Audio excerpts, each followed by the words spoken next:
Hello friends, welcome to my channel. This is my first video on YouTube. My name is Gaurav. In this video I am going to talk about a book review. The book name is The Four Agreements. First I would like to say, if you don't read books, please read starting. Okay, because book is very helpful for us. Book gives many things. Book gives many experiences. Okay, so please start reading books. Okay, so let's talk about the book. The book is Four Agreement and it was published in 1997. It is written by Don Miguel Ruiz. Okay, why you should read this book? Because I'm saying no, never. Okay, why you should read this book? Because this book will give you spiritual knowledge. Okay, if you are a spiritual lover, then you must read this book. और ये आपको सिखाएगी कि self confidence कैसे build करना है, कैसे अपनी life को हैंडल करना है, कैसे अपनी बॉडी को हैंडल करना है इंटरनली। ओके, मतलब काफ़ी सारी चीज़ें यह बुक आपको सिखाएगी अगर आप ये 4 रूल्स फॉलो करते हो अपनी लाइफ में, डेली लाइफ में। ओके, तो बात करते हैं बुक के साथ, मतलब बुक में राइटर क्या कहते हैं, बुक कैसे शुरू होती है, कहाँ से शुरू होती है, थोड़ी सी डिस्क्रिप्शन। ओके, तो let's talk about the book. The book start with a man and the man was sleeping under a cave surrounded by rocks, and after he sleeping he realized that he is a god and everyone is a god. उसको जागने के बाद महसूस होता है या एहसास होता है कि हम सब भगवान हैं, and we don't need to go anywhere to find a god. Means हमें भगवान को खोजने के लिए कहीं जाने की ज़रूरत नहीं है। गॉड इन साइड एस, भगवान हमारे अंदर ही है। तो ऐसा लेखक का कहना है। लेकिन ये 4 रूल्स को फॉलो करने के लिए क्यों कहते हैं? ताकि हम अपनी लाइफ को हैंडल कर सकें, भगवान को बाहर ढूंढने ना जाया जा सके, भगवान को हम अंदर ही कैसे ढूंढ सकते हैं। मतलब कि स्पिरिचुअल नॉलेज में आपने सुना होगा आत्मज्ञान, तो वो इसके बारे में बताओ। Talk about the 4 agreement. The first one is be impeccable with your word. Means writer says whatever you are saying you must aware with your word. Writer says whatever you are saying and whatever you are going to say to someone, the words is the way to express your thinking and express your way. Means word is the power, okay, to express anything. And writer says words is the directly coming from the god. तो writers कहते हैं कि आपको अपने words पे ध्यान रखना चाहिए कि आपको कब क्या बोलना है और आप किससे क्या बोल रहे हो। I think word is the root of any communications, so you must aware with words. And second agreement is don't take anything personally. It means कोई भी आपको कुछ भी कहता है तो आपको पर्सनली नहीं लेना चाहिए, चाहे वो आपका फ्रेंड ही हो, चाहे आपका कलीग हो या फैमिली मेम्बर हो। लेकिन आपको कोई भी चीज़ पर्सनली नहीं लेनी चाहिए, क्योंकि ये आपके माइंड में पॉइजन का काम करेगी। राइटर्स का कहना है कि सपोज करो you are going in the street and someone meets you and he says today you are looking very ugly and today you are looking not good, today you are looking very bad. So and if you take it personally, then it will ring in your mind continuously, then you will lose your concentrate. Okay, मगर इसका मतलब है कि अगर आप continuously उसके बारे में सोचे जाओगे कि उसने क्या कहा, ऐसा क्यों कहा, मैं ऐसा लग रहा हूँ क्या, तो आप जो भी काम कर रहे हो उससे आपका माइंड डाइवर्ट हो जाएगा और आपकी डेली एक्टिविटीज़ या आपका जो गोल है, अचीव करना चाहते हो जो गोल को, तो वो आप उससे कॉन्सेंट्रेट को हटा लोगे। तो आपको, अगर आप इसको पर्सनली नहीं लेते हो तो आपके माइंड में ये आएगा ही नहीं कि उसने क्या कहा या क्या नहीं कहा। वो कहते हैं ना, एक कान से सुनो दूसरे कान से निकाल दो। तो राइटर यही कहना चाह रहे हैं, don't take anything personally and which is don't make assumptions. It means let's take an example. If someone say to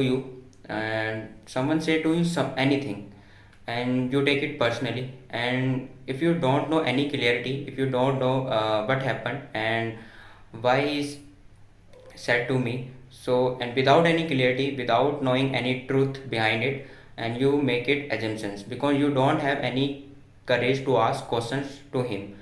तो बिना कुछ जाने, बिना कुछ पहचाने आप एजम्पशंस बनाने लग जाते हो, आप परसेप्शंस बनाने लग जाते हो, फिर आप अपनी धारणाएं बनाने लग जाते हो अपने ही आप। मतलब कि आप कोई उससे क्वेश्चन नहीं पूछते। अगर आपको कोई चीज़ समझ नहीं आती तो आप उसको क्वेश्चन पूछने की बजाय अपनी धारणा बनाने लग जाते हो, और अगर आप जो धारणा बना रहे हो वो बिल्कुल ही गलत है। राइटर कहते हैं कि उसका बिल्कुल ही अपोजिट होता है। मान लो किसी आपको किसी ने कुछ कहा और आप बिना जाने उसको सोचे जा रहे हो और उस चीज़ को फैलाए जा रहे हो, तो वो बहुत ही गलत बात है। अगर हम ये चीज़ अपनी लाइफ में फॉलो करते हैं कि डोंट मेक एजम्पशंस, हम बिना क्लियरिटी के, बिना ट्रुथ के हम एजम्पशंस नहीं बनाएंगे, हम सोचेंगे नहीं उसके बारे में, तो हम अपनी लाइफ को बहुत इजी मेंटेन कर सकते हैं। Okay, last and fourth agreement which is always do your best.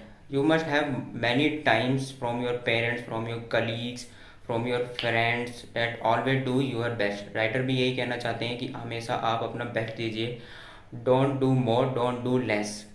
Okay, मतलब आप अपने आपका जो भी बेस्ट है उससे ना तो कम कीजिए ना उससे ज़्यादा कीजिए। राइटर कहते हैं कि अगर आपका जो भी बेस्ट है आप उससे ज़्यादा देते हो तो मतलब आप अपनी एनर्जी वेस्ट कर रहे हो। और आप अगर अपने बेस्ट से कम देते हो तो आपको रियलाइज़ होता है कुछ देर बाद कि आपको थोड़ा एफर्ट और लगा लेना चाहिए था, या मेरे को एक बार तो ट्राई करना ही चाहिए था। ये तो आपको कई बार रियलाइज़ हुआ होगा जब आप कम अपने बेस्ट से कम देते हो कि यार एक बार तो ट्राई कर लेना चाहिए था, नहीं तो हम उसके रिग्रेट ही करते रहते हैं कि हमें एक बार ट्राई कर लेना चाहिए। तो राइटर का कहना है कि always do your best. Okay, that was the four agreement which author is talking about in this book.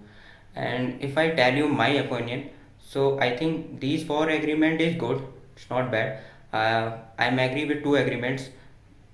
First one is don't make assumption, and second one is don't take anything personally. And I'm also agree with third agreement which is always do your best. Okay, and I think this four agreement very beneficial if we implement these agreement in our daily life. लेकिन मेरे को लगता है as a human it's not, I think it's a possible, it's not impossible, but it's very tough as a human.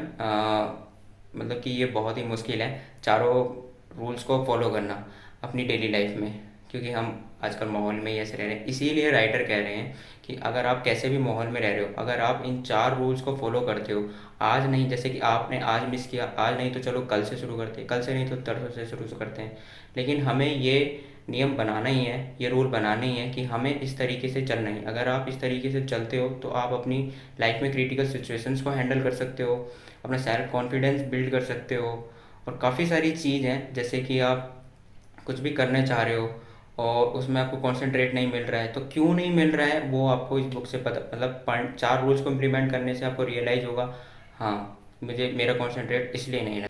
ठीक है, तो जाने से पहले मैं फिर एक बार ज़रूर कहना चाहूँगा, अगर आप बुक्स नहीं पढ़ रहे हो तो दोस्तों बुक पढ़ना शुरू कीजिए, क्योंकि book very important part of our life. Okay, अगर आप बुक्स को, जैसे कि अगर आप बुक्स को ख़रीद नहीं सकते तो बुक्स की पीडीएफ डाउनलोड कर लीजिए, आजकल डिजिटल मीडिया है। अगर आप पीडीएफ नहीं करना चाहते तो आप ऑनलाइन मंगा सकते हैं।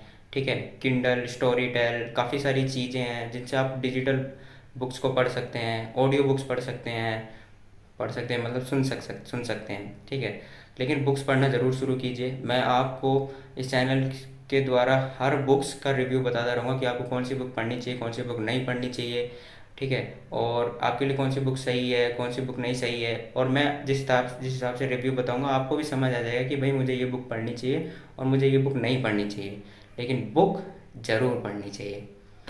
ओके, सो अगर आपको ये वीडियो सही लगी है और आप आने वाली वीडियोस के बारे में भी जानना चाहते हो कि मेरे चैनल पे क्या वीडियो है, और बुक्स के बारे में जानना चाहते हो, तो please subscribe my channel and hit the bell icon so you will get the instant notification of my videos. Okay, goodbye, take care, let's meet in our next video. धन्यवाद।